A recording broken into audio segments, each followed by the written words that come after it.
Hello माय little Insta family, कसे आहेत तुम्ही सर्व? मी तर नेहमीप्रमाणे मजेत आहे. आय होप की तुम्ही सुद्धा खूप मजेत असाल. तर आम्ही आलो टिटवाळा महोत्सवामध्ये. तर फर्स्टली असा आम्ही एक शो बघत होतो, जो की इतका काही खास नव्हता. तरीसुद्धा आम्ही ना 5-10 मिनिटं थांबलो आणि बघितलं. आणि त्यानंतर ना असं इतके छान छान बँगल्स होते मुलींचे, असं मस्त छान छान असे स्टोर्स लावले होते, जसं की रिबिन्स, ज्वेलरीज. तर मी तर इतकी कन्फ्यूज झाली होती की मी काय घेऊ आणि काय नाही. आणि अशा वेळी मी खूपच कन्फ्यूज होते. सो असं मी घेत होतो.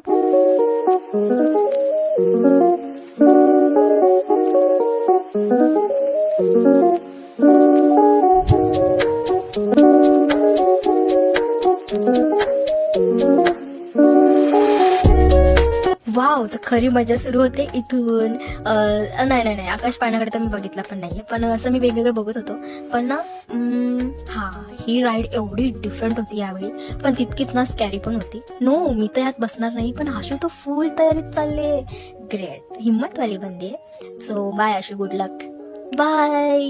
Bye, bye, bye. सो आता सुरू होते राईड. आपण बघूया. फायनली आता सुरू झाले. तर आपण बघूया की पूर्ण की राईड किती डेंजर आहे. मी तुम्हाला पूर्ण दाखवणार आहे.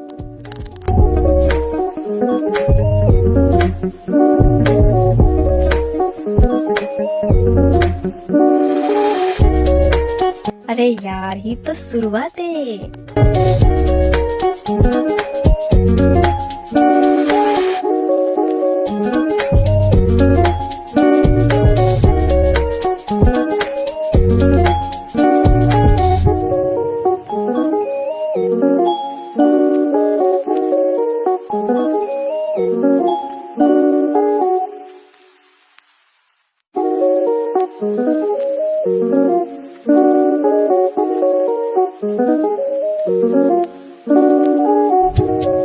फायनली आशू आणि माझे फ्रेंड्स एन्जॉय करून आलेले आहेत.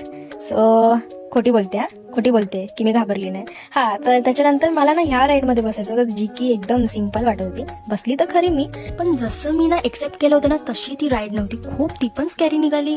म्हणजे स्टार्टिंगलाच मला इतकी भीती वाटायला लागली की मी म्हटलं मी तर आता गेलीच. पण तरी सुद्धा मी ना मिडलला बसली होती. का तर बघा, इतकी स्कॅरी होती. मी ना डोळे खोलून तो व्ह्यू जरा सुद्धा एन्जॉय केलेला नाहीये. नुसतं मी घाबरून आलेली आहे. आणि मला वाटलं की आता त्याची स्पीड ते कमी करतात, पण नाही, ते त्याची स्पीड अजून फास्ट करत होते.